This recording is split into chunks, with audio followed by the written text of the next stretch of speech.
علیکم السلام و رحمت استاد جان، من یک سوال داشتم درباره این مغز کشیدن. الله. ما یک جامی توی مهمونی رفته بودیم، بعد امی مغز کشیدن خیلی شرط ما استاد جان، من نگرفتم امی سطر رو، امی خیلی پیشونی مغز کشیدم.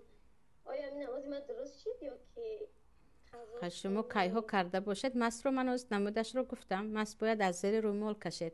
اگر به مویهایتون دستتون رسیده باشد دیگر کافی است. اگر گفتید به مویم تماما نرسیده بود، بعضی قول در مذهب امام احمد است که بالای رومال مس کشیده می شود، لیکن قول ضعیف است. خواهرم بهترینش است به موی مس کشید. گفتید من به مویم تماما آب نرسید، از نو من نماز رو خوانید، تمام قضاش رو. استاد جان امی پوچه رو به دست چپ میشوان یا که به با دست دست راست؟ چپ راستش رو با راست، چپش رو با چپ، یا اینکه با راست هر دوش رو شستن یگان باکی ندارد. همینش رو نگفت گذشته ما. با راست هر دوش رو شستید باکی ندارد، یعنی با چپ. بعضی روایت ها است که راستش رو با راست، چپش رو با چپ میشه، لیکن با راست شستید هیچ باکی ندارد.